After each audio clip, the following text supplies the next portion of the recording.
জয় শ্ৰী ৰাধা কৃষ্ণ। ভগৱান শ্ৰীকৃষ্ণৰ আন এক নাম হ'ল মাধৱ। তেওঁক কিয় মাধৱ বুলি কোৱা হয়? সমগ্ৰ ঐশ্বৰ্য আৰু সমগ্ৰ বিদ্যাৰ প্ৰভু হ'ল তেওঁ। সেইবাবে ধৱ বা স্বামী হোৱাৰ কাৰণে তেওঁক মাধৱ বুলি কোৱা হয়। মাধৱৰ পাদ পদ্মত মতি নিবিষ্ট হলে সৌভাগ্য লাভ হয়। মা অৰ্থাৎ সমগ্ৰ ঐশ্বৰ্যৰ মাতা লক্ষ্মী দেৱী ভগৱান শ্ৰীকৃষ্ণৰ লগত সকলো সময়তে থাকে। য'ত ভগৱান শ্ৰীকৃষ্ণ আৰু তেওঁৰ ভক্ত আছে, তাত বিজয়, ঐশ্বৰ্য, অসাধাৰণ শক্তি আৰু ধৰ্মনীতি অৱশ্যেই থাকিব। নিষ্ঠাপৰায়ণ ভক্ত সদায় ভগৱানৰ সমস্ত ঐশ্বৰ্যৰ দ্বাৰা সুৰক্ষিত হৈ থাকে। লাইফ এণ্ড গড চেনেলটোলৈ সকলো ভক্তবৃন্দকে স্বাগতম জনাইছোঁ। প্ৰভু বাকে বিহাৰী সকলোৰে মংগল কৰক, কল্যাণ কৰক। মায়া জালত বন্দী হৈ মিছা কৰ্মত লাগি কিয় আছা অচেতন হৈ? এতিয়া মনলৈ চেতনা আনা আৰু ৰাধা মাধৱৰ নাম জপ কৰা, কীৰ্তন কৰা। শ্ৰীকৃষ্ণ বিমুখিতাৰ কাৰণে আমি এই জড়জগতত আবদ্ধ হৈছোঁ। শ্ৰী শ্ৰী ৰাধা মাধৱৰ অহৈতুকী কৃপাত ভক্তি চেতনাৰ উদয় হলে মানুহৰ উন্নতি সাধন হয় আৰু মায়াৰ পৰা মুক্ত হ'ব পৰা যায়। ভগৱানে কেৱল ভক্তিত আকৃষ্ট হয়। ভগৱানে অৰ্জুনক কৈছে, মোৰ জন্ম আৰু কৰ্ম অপ্ৰাকৃত। এই কথা যোনে যথাযথভাৱে জানিব পাৰিছে, তেওঁক আৰু এই দুখময় জগতত পুনৰ জন্ম গ্ৰহণ কৰিব নালাগে।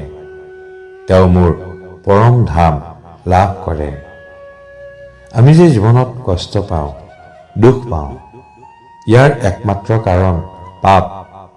অপ্ৰিয় হলেও সত্য, পাপৰ কাৰণে আমি জীৱনত দুখ কষ্ট ভোগ কৰিব লাগে।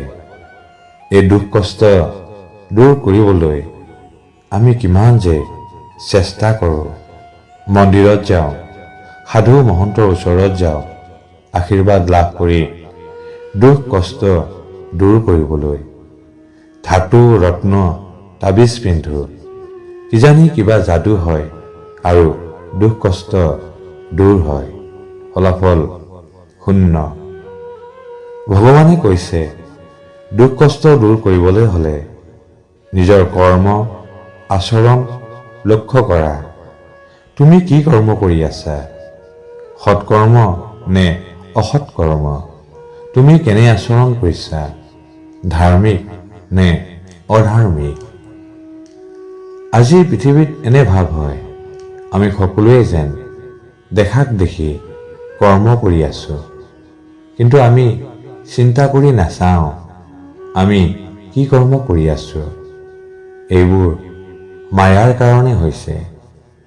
আমি মায়াত বন্দী। আমি আমাৰ স্বৰূপ কি নাজানো। আমাৰ শক্তিক আমি বুজি নাপাওঁ, আমি চিনিব নোৱাৰো। দুখ কষ্ট দূৰ কৰাৰ কাৰণে যাদুৰ প্ৰয়োজন নাই, আশীৰ্বাদৰ প্ৰয়োজন নাই। নিজক পৰিৱৰ্তন কৰক, নিজৰ কৰ্মক পৰিৱৰ্তন কৰক, আচৰণ শুদ্ধ কৰক, ভক্তি পথলৈ আহক। দুখ নিজে নিজে দূৰ হ'ব, কষ্ট নাথাকিব। এটা কথা মনত ৰাখিব, শুদ্ধ ভক্তক ভগৱানে আটাইতকৈ বেছি ভাল পায় আৰু ভগৱানৰ আশীৰ্বাদ সদায় তেওঁৰ লগত থাকে। যেতিয়ালৈ আপোনাৰ আচৰণ শুদ্ধ নহয়, যেতিয়ালৈ আপুনি ভজন নকৰে, যেতিয়ালৈ আপুনি আনক সহায় নকৰে, তেতিয়ালৈ আপুনি স্বৰ্গলৈ যাওক, ব্ৰহ্মলোকলৈ যাওক, য'তেই নাযাওক কিয়, আপুনি সুখ শান্তি লাভ কৰিব নোৱাৰে। জন্মৰ পৰাই আমি সুখ আৰু দুখ ৰূপত কৰ্মফল ভোগ কৰি আহিছোঁ। মনত ৰাখিব, ভজন কৰিলে কল্যাণ হয়। আজিলৈ ইমানেই। প্ৰভু শ্ৰীকৃষ্ণক স্মৰণ কৰক, তেওঁৰ নাম জপ কৰক। প্ৰভু বাকী বিহাৰীৰ ওপৰত সম্পূৰ্ণ বিশ্বাস ৰাখক, আস্থা ৰাখক আৰু সুখী হওক। জয় প্ৰভু জগন্নাথ। হৰে কৃষ্ণ, হৰে কৃষ্ণ, হৰে কৃষ্ণ।